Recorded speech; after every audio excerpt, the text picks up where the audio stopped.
This is I. My name is Evelyn. I am 28 years old. I live with my cousin Ada in Brewer Street, Oxford, across from Christ Church College. I am employed as an assistant to the under-librarian at the Bodleian Library, the position my father held for nearly 40 years before his recent passing.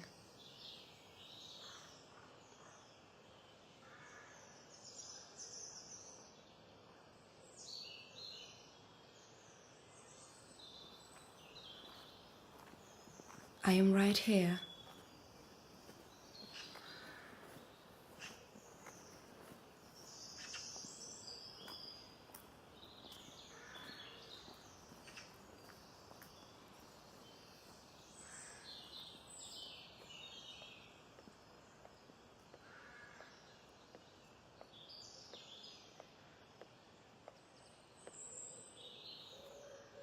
I am right now.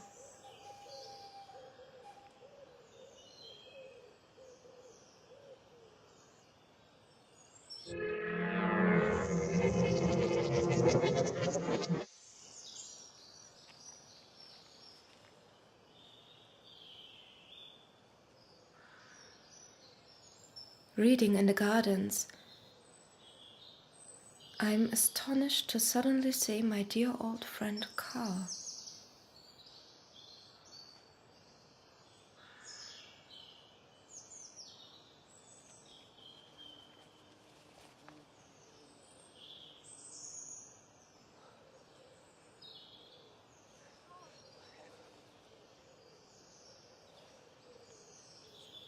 Some years earlier, Carl had been forced to abandon his graduate studies upon succumbing to a severe fever and return to his family in the Duchy of Brunswick.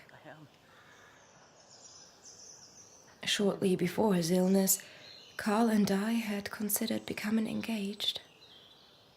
Though, once he fell ill, I had not been permitted to visit him on the continent unchaperoned, and his mother had felt it impertinent to answer my desperate letters of inquiry. Thus I had lost touch with my would-be soulmate. And yet now, what joy it is to see him again. I informed Carl of my father's passing,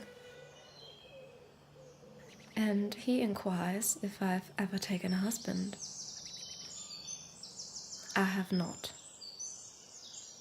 In all the unresolved years since his leaving Oxford, I have never forgot my precious Carl. Carl asks if I've ever come back.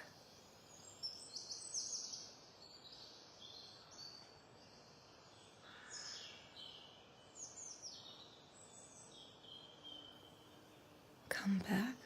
A few times.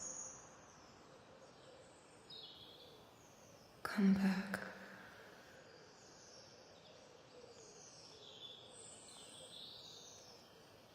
Once, a very long time ago, I was the groundskeeper for a recreational park called Dodger Stadium in a place called Los Angeles. From the park's opening in 1962 until my retirement in 2002, my name was Alejandro Ramirez. I had a wife and 3 sons. We lived on Wyman Avenue in East Los Angeles. It was a happy life, a happy life, a happy life, a happy life, a happy life. Habrá que hacer el mal para poder ser un latinoamericano.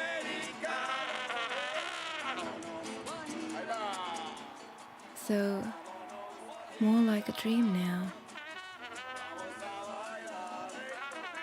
I tell Carl that one day, inside an antiquarian shop in Pasadena, I had seen a cookie tin with a lady and a gentleman depicted upon its lid, dressed as we are now. There was something hauntingly familiar about that scene, as if somehow I had been in that era, as if I, as Alejandro, were remembering.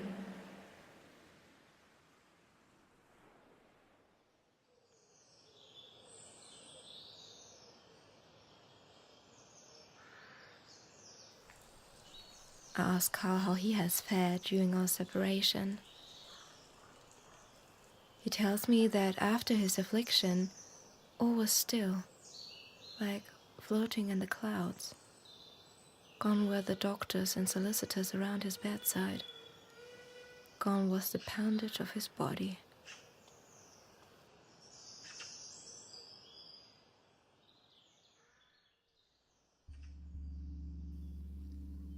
He says that he came to be a Nepali woman named Apeksha, living in the mountainous region of Sikkim in northern India. Apeksha was the manager of an organic tea farm with her husband. Carl tells me that between the years of 2104 and 2122, he gave birth to 13 children. Having never given birth, I asked him what it was like. He says that each labor and delivery was different, a sometimes cruel, wonderful experience, which, after the burning sensation of parturition, made perfect sense. Although, in looking back, Carl conveys a feeling of melancholy in recalling how all the children had grown up and left home to live far away. How swiftly the years had passed. He says that he had underestimated how unneeded he would feel then, how empty his arms would be.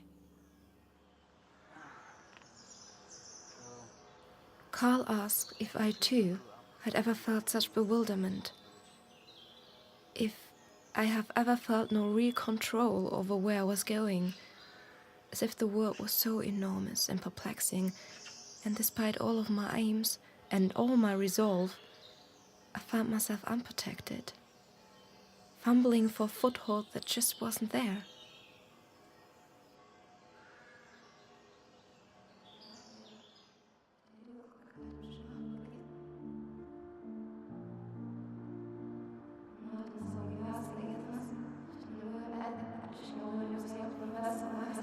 I was a little boy in Nyongeza, Hungary, named Tamas. In the summer of 2023, when I was 9, I was delivering news sheets on my bicycle. One afternoon, whilst traveling along an empty road, a man walking past jogged me off my bicycle and tossed me down a shallow embankment. Stunned, I was seized by the arm and yanked behind some bushes. Searching for clarification, I apologized to the man repeatedly, but without uttering a word of explanation, he stuffed the rag into my mouth and wrapped adhesive bands around my wrists and ankles. I urinated myself, though he paid no notice. He then went on to defile me. I closed my eyes. At that moment, I knew that something inside of me was undone, as I found myself in a place where no one should ever have to go. And yet there I was. After having apparently gratified himself, all was still. The man rolled over on his back. Birds twittered, whose gaiety seemed a sardonic accompaniment to the misused jumble of all bodies, like two implausible paramours falling through the empyrean of conductibility. Speaking for the first time, the man whispered to me that all was to be well. At that instant, he plunged a dagger into my stomach. I think there was supposed to be pain, but I only felt a burning cold sensation, like touching dry ice bare hand. Instinctively, I recoiled into a fetal position, perhaps as some awkward flinch to undo my birth, as if to retrowind the clock of happenstance and remove myself from that wild, horrific plight. Then came the pummeling. The blade gashed neurotransmitters, sending icy, burning pyrotechnics throughout my small body. 4 steps entered the lower lateral chest wall, penetrating my chest cavity and right lung. A few clumsy, scraping thrusts caused abrasion and contusions, with overlying rib fractures of the left ribs numbers 6, 7, and 8. A volley to my abdominal pelvic cavity ruptured my spleen and caused fatal lacerations to my appendices, sigmoid colon, and urethra. And all the while I thought, what a lovely afternoon it was. The sun dappled through the branches overhead. A cool breeze swept through the thicket. I asked, can this really be happening? Can this vicious frenzy of sweat, saliva, dust, and hemoglobin really be how it ends? And for Tomasz, it was. Within 90 seconds, I grew cold and numb, and gradually drifted off to sleep in the tingling arms of exangulation. But that couldn't have been me. Tomasz? Who had he been? Where is he? Really? Where did he go? And who am I really? Evelyn? Alejandro?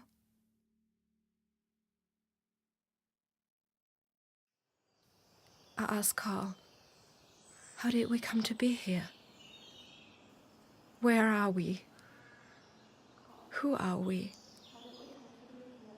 When is this? I don't know. He says, I don't know.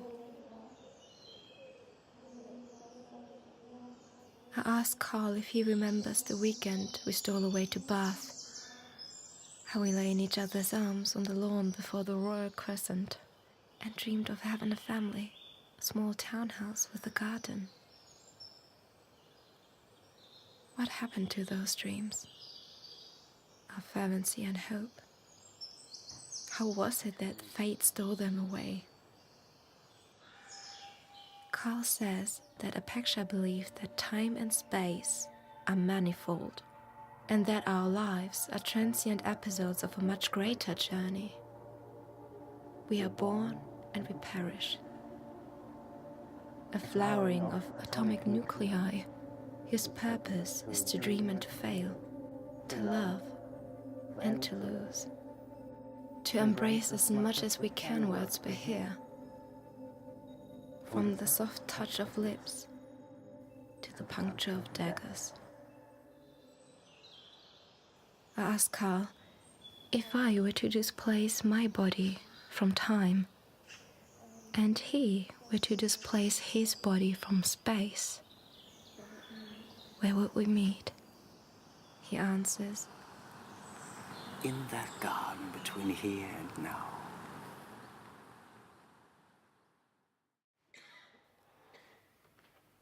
The end. In closing, I would like to thank Magdalen College for allowing me to be the first female contributor to read at the Oxford Society of Fantastical Authors monthly gathering. There is one item in my appendix. The implement referred to in my story as the bicycle is inspired by a mechanism I saw at the Paris Exposition 2 years ago, also known as the dandy horse or love machine. I think there will be quite a thing one day. Thank you, gentlemen, once again, and good evening.